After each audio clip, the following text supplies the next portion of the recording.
ఈ వీడియో కనుక నచ్చితే ఖచ్చితంగా లైక్ చేయడం అస్సలు మర్చిపోవద్దు ఫ్రెండ్స్. సో ఎపిసోడ్లోకి వెళ్తే పల్లవి ఏమో చరణ్ గదిలోకి వస్తుందన్నమాట. జ్యూస్ అది తీసుకొని ఇక ఏమండి ఏమండి అనుకుంటూ వస్తుంది. రూమ్లో ఏమో చరణ్ కనిపించడు. ఏంటి చరణ్ ఎక్కడికి వెళ్ళారు అని చెప్పి, ఓ బాత్రూమ్కి వెళ్ళారా అని చెప్పి బయటేమో చక్కగా చందమామ అది ఉంటుందన్నమాట. అబ్బా ఎంత బాగుంది క్లైమేట్ అని చెప్పి బయటికి వచ్చి పల్లవి చందమామని అది చూస్తూ ఉంటుందన్నమాట. ఆస్వాదిస్తూ ఉంటుంది ఆ క్లైమేట్ని.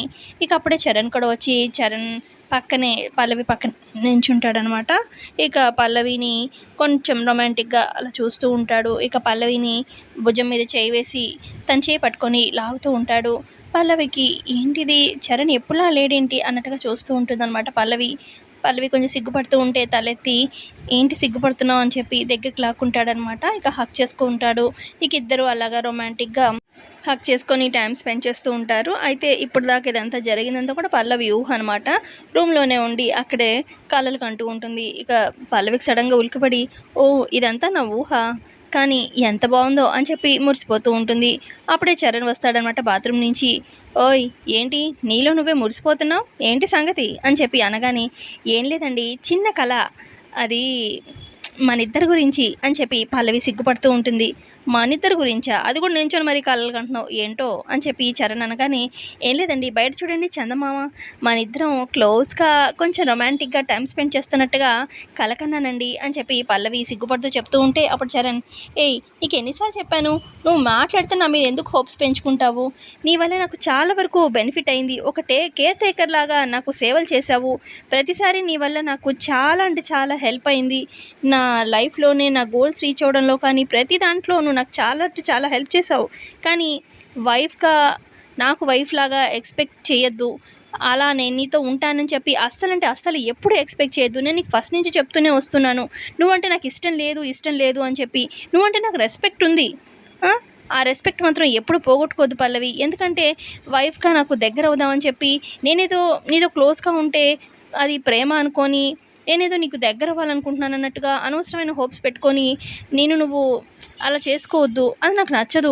నేను నీకు ఫస్ట్ నుంచి చెప్తూనే ఉన్నాను కదా, ఇప్పుడు నేను కొత్తగా చెప్తున్నానా నువ్వు అంటే నాకు ఇష్టం లేదని, ఫస్ట్ నుంచి ఇదే మాట ఒకటే స్టాండ్ మీద ఉన్నాను, నువ్వు అంటే నాకు ఇష్టం లేదు అని, కానీ నువ్వే ఏదో నేను ప్రేమిస్తున్నట్టుగా నీకు నువ్వే అలా ఊహించేసుకుంటూ ఉంటావు అనవసరంగా, చూడు అలా అని చెప్పి నాతో క్లోజ్గా ఉండి అలా చేసావనుకో నీ మీద నా కాస్త రెస్పెక్ట్ కూడా పోతుంది, నీకు నువ్వు ఆ రెస్పెక్ట్ పోగొట్టుకోవద్దు, అలాంటి సిచ్యువేషన్ తీసుకొచ్చుకోకూడదు అని చెప్పి చరణ్ అలా చెప్తూ ఉంటే అర్థమైందండి, చాలా బాగా ఇంత బాగా క్లారిటీగా చెప్పారుగా అర్థమైంది, కానీ మీలో ఎప్పటికీ మార్పు రాదని మీరు ఎలా అనుకుంటున్నారు అనగానే, ఎందుకు నేనేమి నిన్ను ప్రేమించట్లేదే, ఎందుకు మార్పు వస్తుంది, నాలో మార్పు అనేది రాదు, నేను ప్రేమించడం అంటూ జరగదు, నిన్ను భార్యగా అంగీకరించడం అంటూ జరగదు, ఫ్రెండ్గా అంటావా నీకోసం నేను ఏమైనా చేయగలుగుతాను, అలాగే నువ్వు నా కోసం ఏమైనా చేస్తావని నాకు తెలుసు, కానీ అది ఫ్రెండ్షిప్ వరకే, అక్కడ వరకే, ఆ రెస్పెక్ట్ని పోగొట్టుకోవద్దు, నీ మంచిగా చెప్తున్నాను అని చరణ్ అంటూ ఉంటే అప్పుడు పల్లవి, సరే అండి మీ నమ్మకం మీది, ఎప్పటికీ నన్ను ప్రేమించననే నమ్మకం మీది, నాకు దగ్గర అవ్వను అనే నమ్మకం మీది, అలా మీ నమ్మకం మీకు ఎలాగో నా నమ్మకం నాది,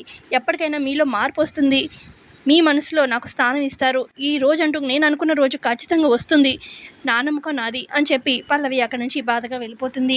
ఇక అప్పుడు చరణ్, నిజంగా నాలో మార్పు వస్తుందంటావా, ఎందుకు వస్తుందిలే, ఇప్పటిదాకా ఏమైనా వచ్చిందా ఏంటి, ఈ పల్లవి అంటే నాకెందుకు మనసులో ప్రేమ పుడుతుంది, పుట్టనే పుట్టదు, అసలు ఆ ఎఫ్ఎంలో ఆ పాట పాడిన అమ్మాయి ఎవరో, ఆ గొంతు నాకు చాలా నచ్చింది, ముందు ఆ అమ్మాయికి దగ్గర అవ్వాలి, ఈ పల్లవి స్థానం ఎప్పటికీ ఉంటుందా ఏంటి, ఆ అమ్మాయి వస్తుందేమో, ఆ ఎఫ్ఎంలో పాడిన అమ్మాయికి దగ్గర అవ్వాలి నేను అని చెప్పి చరణ్ అలా మనసులో అనుకుంటాడు. మరోపక్క ఉషా కిచెన్లో కింద పడుకొని చాపేసుకొని కూర్చొని బాధపడుతూ ఉంటుంది.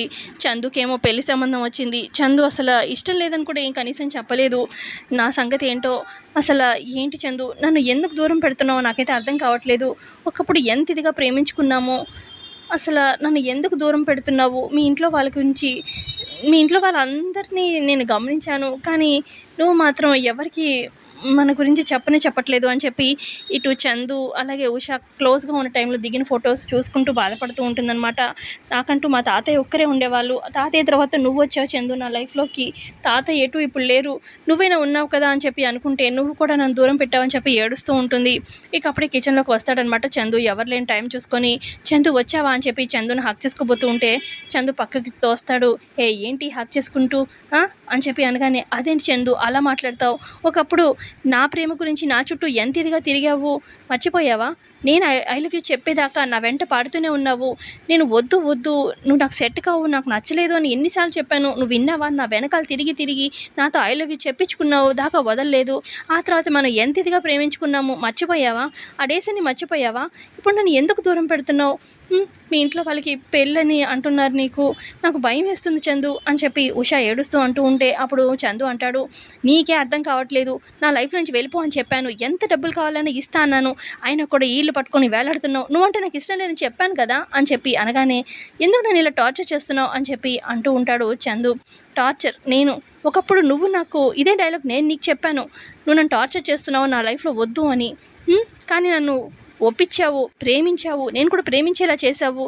మా తాతయ్య నా జీవితంలో ఉన్నారనుకున్నాను, తాతయ్య లేరు, నువ్వైనా ఉన్నావు అనుకుంటే నువ్వు కూడా నన్ను దూరం పెడుతున్నావు, నువ్వు లేకుండా నేను బ్రతకలేను చందు, ప్లీజ్ అర్థం చేసుకో అని మళ్ళీ హక్ చేసుకోబోతుంటే ఒక తోపు తోస్తాడనమాట. ఇక ఉషా ఏమో అక్కడ కిచెన్ ప్లాట్ఫామ్ దగ్గరికి వెళ్ళి పడబోతూ ఉంటుంది. అప్పుడే అటువైపుగా సుమలత వచ్చి, ఏయ్ చందు, ఉషా ఏం జరుగుతుంది అని చెప్పి వస్తుందనమాట. ఏం చెప్పాలి అని కంగారు పడుతూ ఉంటాడనమాట చందు. ఇక ఉషా కూడా కంగారు పడిపోతూ ఉంటుంది. ఏంటి చందు ఈ టైంలో ఇక్కడ? ఉషా ఏంటి అసలు? చందు ఎందుకు నిన్ను అలా తోశాడు? ఒక్క తోపి ఎందుకు తోసావురా ఉషాని? ఉషా ఏం జరుగుతుంది చెప్తావా లేదా అని చెప్పి అనగానే ఇక అప్పుడు చందు స్టార్ట్ చేస్తాడు. అది మమ్మీ, ఏం లేదు మమ్మీ, నేను ఇటువైపుగా వెళ్తూ ఉంటే ఈ అమ్మాయి కిచెన్లో కూర్చొని బాధపడుతూ ఏడుస్తుంది. మన ఇంట్లో ఉండే అమ్మాయి కదా, ఏంటి బాధ కనుక్కుందాం అని చెప్పి దగ్గరికి వెళ్ళాను మమ్మీ.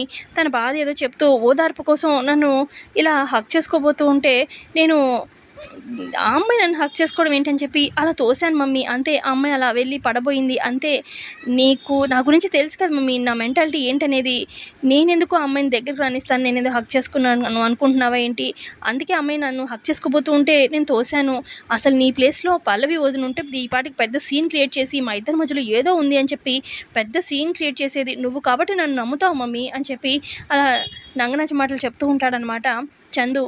ఇక అప్పుడు సుమలత, అవునవును, ఆ పల్లవి ఉంటే ఇలాగే చేసేది, ఏదేదో మీ ఇద్దరి మధ్యలో కట్టుకథ అల్లేది, నువ్వేంటో నాకు తెలుసు కదా చందు. ఏ ఉషా, అసలు నీకే ఇంట్లో దిక్కులేదు, నీలాంటి దాన్ని తీసుకొచ్చి పెట్టింది ఏంటి? నా కొడుక్కి ఎరవేద్దాం అనుకుంటున్నావా? హక్ చేసుకోవడం ఏంటి? నువ్వేంటి? నీ స్థాయి ఏంటి? అసలు నువ్వు మా ఇంట్లో పని మనిషి రాకు కూడా పనికి రావు. అసలు ఆ పల్లవియే వేస్ట్ ఇంట్లో అనుకుంటే అది తీసుకొచ్చి తోకలాగా నిన్ను పెట్టింది ఇంట్లో. చూడు, మర్యాదగా చెప్తున్నాను, రేపు మార్నింగ్ తెల్లారే వరకు నువ్వు ఇంట్లో ఉన్నావంటే ఊరుకునే తెలీదు. నువ్వు ఉన్నావనుకో, నీతో పాటు పల్లవిని కూడా ఇంట్లో నుంచి పంపించేస్తాను, అర్థమవుతుందా? ఇంట్లో ఉన్నావంటే ఊరుకోను. ఏంటి ఏమనుకుంటున్నావు? ఇంటికి చిన్న కొడలో ఆస్తి అంతా కొట్టేద్దాం అనుకుంటున్నావా అని చెప్పి సుమలత అంటూ ఉంటే, అయ్యో లేదండి, ఆ ఉద్దేశం ఏం లేదు అని చెప్పి అంటూ ఉంటుంది ఉషా. ఇక అప్పుడు సుమలత, చూడు ఇంకేం మాట్లాడకు, పిచ్చి పిచ్చి వేషాలు వేసింది చాలు. రేపు కనుక నీ మొహం ఇంట్లో కనిపించిందంటే ఊరుకునేది లేదు, తెల్లారేసరికి నువ్వు ఇంట్లో ఉండకూడదు, రారా చందు అని చెప్పి చందును అక్కడి నుంచి తీసుకొని వెళ్ళిపోతుంది సుమలత. ఇక కింద కూర్చొని ఏడుస్తూ ఉంటుంది ఉషా, ఏం చేయాలో అర్థం కాక. ఇక నెక్స్ట్ డే ఉదయాన్నే పల్లవి కిచెన్లోకి వచ్చి కాఫీ పట్టబోతూ ఉంటుంది. కిచెన్లోకి వస్తుందన్నమాట బామ్మ. ఏంటి పల్లవి, నువ్వు కాఫీ పెడుతున్నావు? రోజు ఈ టైంకి పొద్దునే లేచి ఉషా కాఫీ ఇచ్చేసేదే అని చెప్పి అనగానే, అవును బామ్మగారు, మరి ఉషాకి ఏమైనా హెల్త్ బాగలేదుగా, రూమ్లోనే పడుకుందో ఏమో అనగానే, ఏమో కొంచెం చూడమ్మా అని చెప్పి బామ్మ అంటూ ఉంటే, సరే బామ్మగారు మీరు కూర్చొని నేను కాఫీ తీసుకొస్తాను అని చెప్పి ఇలా మనసులో అనుకుంటూ ఉంటుంది. ఉషకి ఏమైంది అని చెప్పి అటు తిరిగి చూడగానే కిచెన్ ప్లాట్ఫామ్లోనే కింద వైపు ఒక పేపర్ కనిపిస్తుందన్నమాట, లెటర్. ఏంటిది అని చెప్పి ఓపెన్ చేసి చూస్తుందన్నమాట పల్లవి. ఇక అందులో లెటర్లో రాస్తుంది, అక్క, ఈ ఇంట్లో నాకు అందరికన్నా ఎక్కువ సపోర్ట్ ఇచ్చావు, ఈ ఇంట్లో నువ్వు నన్ను తీసుకొచ్చి పెట్టావు, నా వల్ల నీకు చాలాసార్లు మాటలు వచ్చాయి కూడా, నువ్వు నన్ను చాలాసార్లు నీ బాధ ఏంటి, నీ మనసులో బాధ చెప్పు అని చాలాసార్లు అడిగావు, కానీ చెప్పుకోలేని పరిస్థితిలో ఉన్నాను. ఇక నేను బ్రతికి ఉపయోగం లేదు అక్క, అందుకే నేను చనిపోదామని, సూసైడ్ చేసుకుందామని వెళ్ళిపోతున్నాను, నా గురించి వెతకద్దక్క అని చెప్పి లెటర్లో రాసుంటుంది. ఇక ఒక్కసారిగా లెటర్ చూడగానే పల్లవి షాక్ అయిపోతుందనమాట. ఇక అటు ఇటు చూస్తూ ఉంటుంది పల్లవి, ఏం చేద్దాము అని చెప్పి. ఇక అక్కడే ఒక ఫోటో కనిపిస్తుంది. ఏంటి ఫోటో అని చెప్పి పల్లవి క్లియర్గా అబ్జర్వ్ చేయగానే ఆ ఫోటోలో బైక్ మీద ఉషా అలాగే చందు ఉన్న ఫోటో ఉంటుందన్నమాట, క్లోజ్గా ఉన్న ఫోటో. ఆ ఫోటో అక్కడ పొరపాటున ఉషా మిస్ చేసుకుంటుంది. ఇదేంటి అంటే ఉషా ప్రేమించిన వ్యక్తి ఎవరు కాదు, చందు అనమాట. చందు మోసం చేశాడు, చందు క్యారెక్టర్ అలాంటిదనమాట.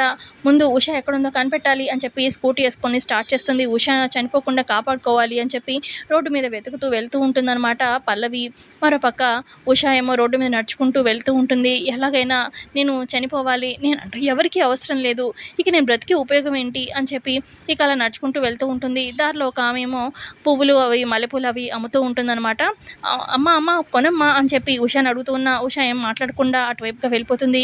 ఇక అప్పుడు పువ్వులు అమ్ముకునే ఆవిడ, ఇదేంటి ఈ అమ్మాయి కొండ వైపు వెళ్తుంది అని రాళ్ళు రప్పలేగా ఉండేది, ఏంటో అని చెప్పి అనుకొని మళ్ళీ ఆమె పువ్వులు అమ్ముతూ ఉంటుంది.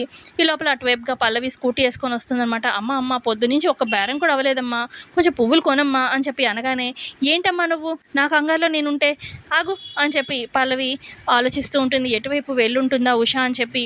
ఇక మళ్ళీ ఆ పువ్వులు అమ్మే ఆవిడనే ఉష ఫోటో చూపించి, ఈ అమ్మాయిని ఎక్కడైనా చూసావా అని పల్లవి అడుగుతుంది. ఇప్పుడే ఈ అమ్మాయా ఇప్పుడే ఇటువైపుగా వెళ్ళిందిగా అని చెప్పి అనగానే, సరే అని చెప్పి పల్లవి అటువైపుగా వెళ్తుందనమాట. ఇక ఉష ఏమో కొండపైకి వెళ్ళిపోతుంది. అక్కడి నుంచి దూకేద్దామని చెప్పి, సారీ తాతయ్య, నువ్వు ఉన్నంత వరకు నేను చాలా ధైర్యంగానే ఉన్నాను, నువ్వు నాకు ధైర్యం ఇచ్చావు జీవితంలో ముందుకు వెళ్ళాలి ఎటువంటి కష్టం వచ్చినా అని, కానీ నువ్వే లేకపోయేసరికి ఇక నాకు బ్రతకాలనే లేదు. ఆ తర్వాత చందు వచ్చాడు నా జీవితంలో, కానీ చందుకి నేను అవసరం లేదు, అందుకే నేను నా జీవితాన్ని చాలిద్దాం అనుకుంటున్నాను, చనిపోదాం అనుకుంటున్నాను తాతయ్య అని చెప్పి అలా మనసులో బాధపడుతూ దూకేయడానికి సిద్ధంగా ఉంటుంది. ఇక పల్లవికి ఇటు ఉష కనిపిస్తుందనమాట. ఉష ఉష అనుకుంటూ పరిగెత్తుకుంటూ ఉష దగ్గరికి వస్తూ ఉంటుంది పల్లవి. సో ఇంతే అండి ఇవాళ ఎపిసోడ్ జరిగింది. ఇక్కడి వరకే. ఎపిసోడ్ నచ్చితే ఖచ్చితంగా లైక్ చేయడం అస్సలు మర్చిపోవద్దు. మరి కమింగ్ ఎపిసోడ్ కోసం కావాలనుకుంటే సబ్స్క్రైబ్ చేసి పెట్టుకోండి, వీడియోని లైక్ చేయండి. Thanks for watching.